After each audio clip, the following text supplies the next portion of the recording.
Hello, I am Sam from Cultaholic.com and this is Graded for NXT and 205 Live, where I take a look at each show, segment by segment, and award each little bit a grade from A+ to F. So without any further ado, hit the intro!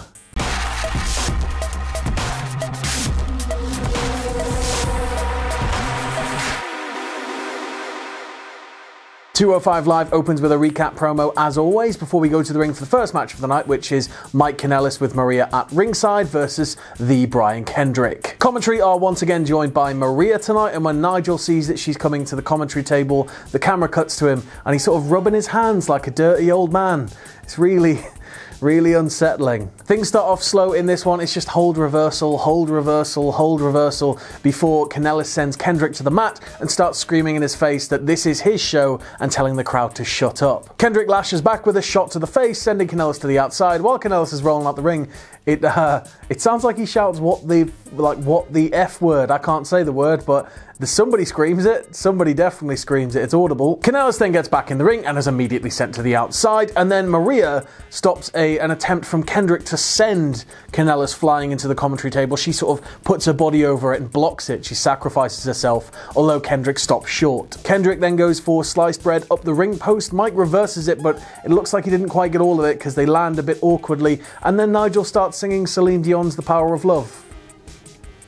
Back in the ring, Kendrick is able to lock in the captain's hook on Kanellis, who struggles and struggles and struggles and is able to get a finger on the rope to get the rope break. We then enter a bit of a back and forth stage of the match with Kanellis completely unable to put Kendrick away. Kanellis is selling the desperation perfectly. He starts laying in elbows and just incapacitating Kendrick. The referee keeps trying to put some distance between them, telling him to just wait. He's checking on Kendrick, making sure Kendrick's okay. Kendrick keeps crawling back to his knees, and he just looks Kanellis in the eye and he just sort of goes, gestures to him to kick him in the chest. So Kanellis starts laying in these kicks, and every single time Kendrick is able to get back to his knees and just gesture again and again and again, and it does so much, it shows so much fighting spirit. Kanellis then goes for his finish. Kendrick's able to sort of jimmy himself around and shift his weight, goes for the sliced bread and picks up the 3. I'm going to give this one a C+. It didn't quite feel like it hit the ground running. I thought there were some good moments in it, especially when Kendrick was gesturing for the kick, so that was exceptional. I guess it helps further that Mike Kanellis storyline, the desperation to get a win and make a mark, and maybe their eventual leaving of the company because there's all those rumours floating around, but yeah, I guess we're just gonna have to see. We then cut to a promo that was from Instagram earlier in the week, and it's just Daivari sort of, I guess, explaining his actions as to why he attacked Atami, if you want to get something done, you better do it yourself, that sort of stuff. So he's a super heel now, yay. We then cut to a backstage promo which cuts between all 4 competitors of tonight's main event, and they tell us why they're gonna win and go on to Elimination Chamber to face Murphy. We then cut backstage, Tony Nese's attack on Noam Dar's recap. Then we cut to Drake Maverick, who is with Drew Gulak and Jack Gallagher, and they are trying to convince him to let them manage Humberto Carrillo, and he's having none of it. The pair then walk off, and Noam Dar walks on, and he tells Drake Maverick that he wants Tony Nese, and Drake Maverick's like, I can't, he's suspended. And he's like, well, if you don't give me him in a proper match, I'm just going to attack him. And then he's like, all right, but we need to contain it. And when he said we need to contain it, I got really excited. I was like, are they going to do a cage match? Is it going to be really cool? Is it going to be a big purple cage? And he went, we're going to do no DQ, which doesn't contain it at all. That doesn't contain anything because it means they can go anywhere.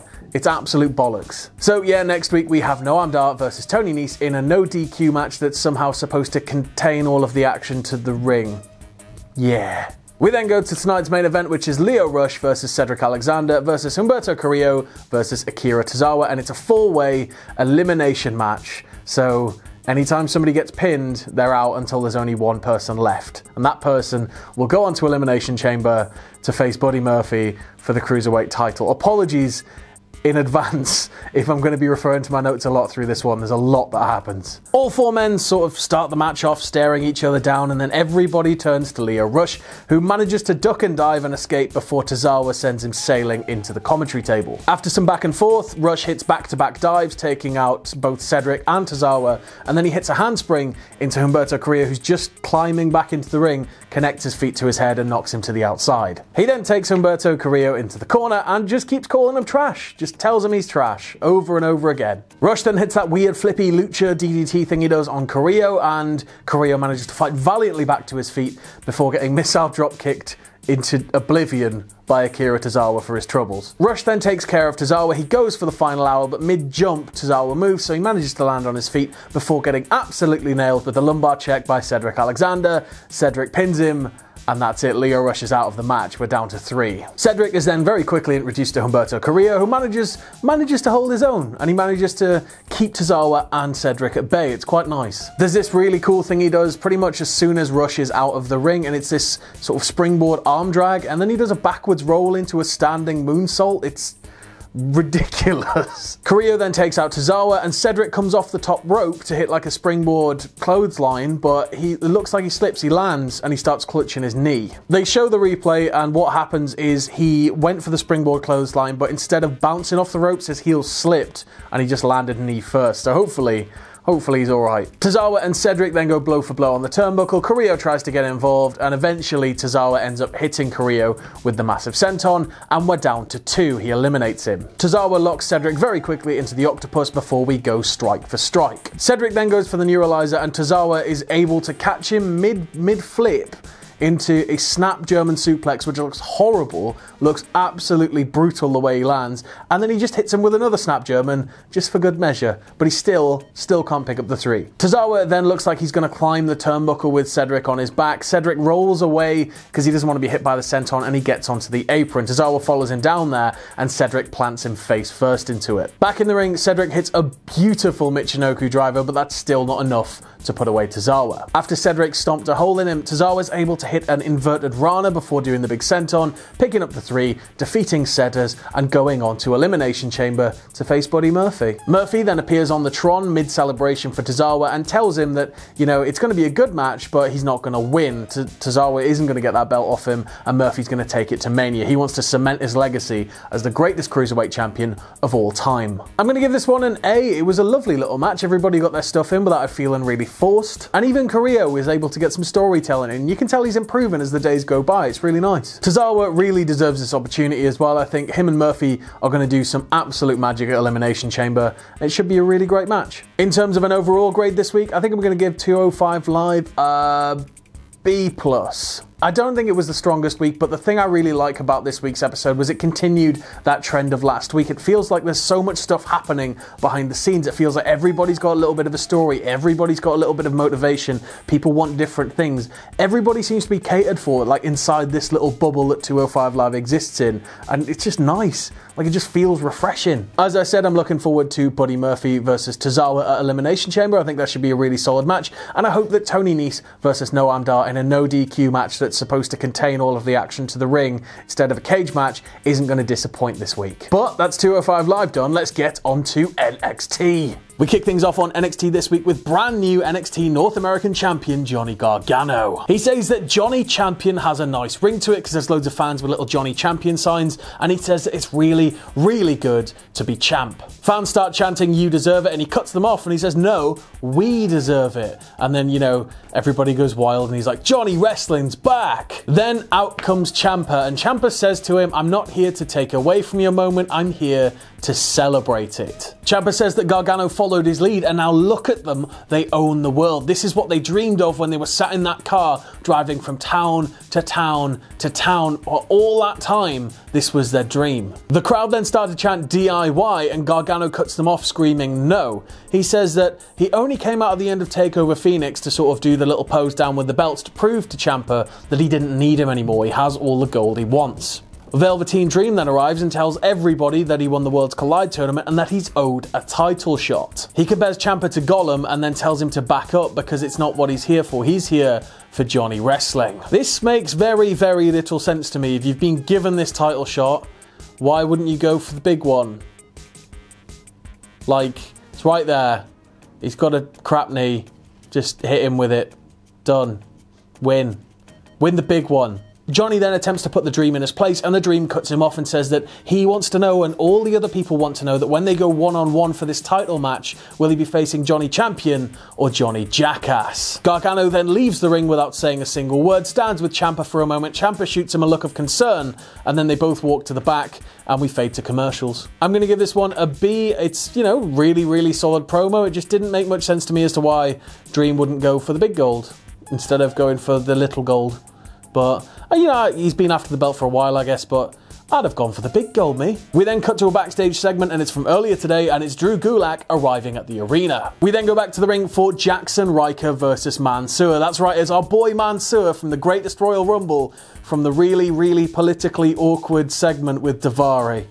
Yeah. Monsoor doesn't get much in terms of offense in this one. He gets a little bit on the turnbuckle, but, you know, Ryker just uses his natural size and strength, plants him with his finish, picks up the win, and then plants him with his finish again afterwards just to make a statement. And then he sort of does that face that Bubba Ray Dudley did when he used to put women through tables and he'd sit there. He sort of did that just for dramatic effect. But yeah, that was the match. So I'm going to give it a C- because I said it before, say it again, you can't grade squash matches the same as you'd grade a normal match. You just can't do it. It's meant to, you know, enhance talent, and it's making Jaxson Ryker look strong, which is great. And yeah, it keeps the Suns looking like a threat, but C-. I can't really do much with it. We then cut to a backstage segment, and Kathy Kelly is waiting to talk to Ricochet before Adam Cole comes along, says loudly that Ricochet is a one-trick pony, tells Kathy off for wanting to even talk to him, basically.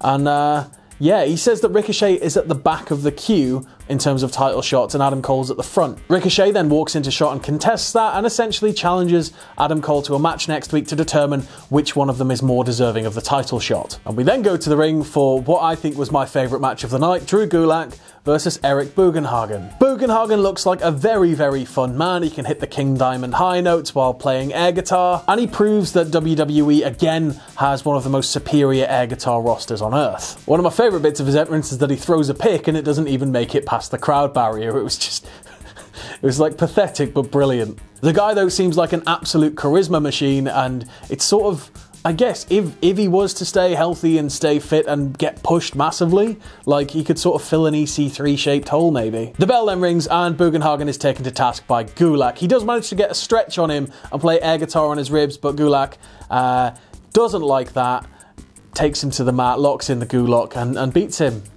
Makes him tap. I think for the sheer entertainment spectacle of this one alone, and then what it leads to, which I'm going to talk about in just a second, I'm going to have to give this one a B+. I need more Eric Bugenhagen in my life every week, please, NXT. So as I was saying, something happens after this match, which is quite interesting. Gulak gets on the mic and runs down his opponent. He says that he was Ben Stiller from Dodgeball. He says that he feels disrespected, and if there's anybody in the back that wants a real fight tonight, make yourself known, and out comes Matt Riddle. Riddle tells Gulak that every single person in NXT works very hard, and this is their home, and it's just the way it is, and if he doesn't like it, he can leave the ring, and if he doesn't leave the ring, he can get tapped out by Riddle. And Gulak just picks up the mic and says, "Make my day." So we come back from commercial break, and it is Drew Gulak in another match against Matt Riddle. The pair battle for control on the mat, with Gulak able to show off some of his technical prowess in the process. The pair go back and forth, pin for pin, hold for hold, and they just keep locking up. Riddle manages to slip out of a headlock that Gulak had him in for quite a while, and Gulak eats a kick to the chest and a standing senton for his troubles. Gulak then tries to slow it right back down, restricting Riddle's breathing and driving his head into the mat. There's a really nasty double armbar spot where Matt Riddle is sort of cross-legged on the mat, and Gulak's got his arms like way up, like way up, really uncomfortably high, and he starts kneeling on him, just putting his entire body weight just on Riddle's back and yanking those arms back. He even takes it as far as completely manipulating the fingers. I don't know if Riddle's double jointed, but the hand looked just horribly contorted. Riddle manages to hit back into a bridge in German, but can't get the pin. Gulak goes for a Fujiwara armbar, gets it locked in, but he tries to transition it to a chicken wing, doesn't quite get all of it, and Riddle gets free. Riddle then hits a nasty looking deadlift powerbomb, lays in the elbow strikes as he always does before going for the bro mission, which he locks in, and Gulak, unfortunately for Gulak, taps. A nice little moment though at the end. The pair do shake hands out of respect. Gulak wanted a fight, and he got a fight. He got shown what NXT can give him. I'm going to give this one an A. I don't think there's any way that I couldn't have given this one an A. It was a technical masterclass by two of the very best in the world, and if you just wanted to throw Daniel Bryan in there and make it a three-way at some point in WWE, that would be Oh, that would just be great. We then go to tonight's main event, which is Shayna and the Horsewomen versus Kairi Sane, Io Shirai, and Bianca Belair. Shayna and Belair immediately lock up, with Shayna targeting the limbs. There's a lovely little moment where Belair tries to sort of flip backwards over Shayna, like she's Irish whipped her and she's gonna flip over her, so she runs into the turnbuckle. Shayna just has none of it, so she sort of flips backwards, but Shayna's still in the middle of the ring, stopped running and just walked in the other direction. Was nice. Shayna then tags in Shafir, who gets kneed in the face, and immediately tags in Duke. Kairi then tags in, and Bianca Belair deadlifts her into an assisted elbow. Shafir then tags back in and is able to launch Sane off the top rope after Shayna gets involved and sort of distracts her a little bit. And then Shayna tags back in, and she's able to grab Sane, drive her to the heel corner, keep her there, and then they start a very good course of rotation. They just keep tagging in, getting some offense in, tagging out, tagging in, get some offense in, keeping themselves fresh while wearing down Kairi Sane. After being cut off time and time again, Sane is finally able to get over into the corner and get the hot tag to Io Shirai. Shirai then just starts cleaning house. She hits Shayna with a tiger feint kick and a springboard drop kick. She then tags in Kairi, and it looks like it's going to be done. Kairi goes for the insane elbow, connects, and you know, that's it, pretty much over, but the Horsewomen break up the pin. Belair then gets the tag, hits the ring, nails Shayna with the KOD, but again, the Horsewomen break up the pin. So to take care of the Horsewomen, Kairi hits a big splash to the outside, taking care of them. Io Shirai gets in, she hits a springboard moonsault and picks up the 3. I'm going to give this one an A-. Yes, Duke and Shafir are still very green, and yes, everybody was chanting you can't wrestle at them, but they're getting better week on week, and this is the thing, they're going to learn more on the job, because look at who they're working with. They're working with some of the best. So you just got to sort of put that aside, but I think it did a really good job. I thought this match was really nice. The faces came out of it looking really hard, and Io Shirai screamed her intent right down the camera to be the champion just as the show was going off air. And in terms of this week's NXT, I'm going to have to give the show an A-. I'd love to see a lot more main roster stars just show up on NXT for random exhibition matches. If that could start happening a lot more, that'd be really nice. I want to see a lot more of Eric Bugenhagen, and again, while I thought it was a bit of an odd decision, because why wouldn't you go for the big one, it's still going to be a great match. I can't wait to see Johnny Gargano versus Velveteen Dream. So that has been graded for NXT and 205 Live this week. I've been Sam from Cultaholic.com. You can follow me on Twitter here. You can follow all of us at Cultaholic. If you like what we do here at Cultaholic, you can check us out on Patreon. That's patreon.com/Cultaholic. And no matter what you do, don't ever forget to hit subscribe and join us.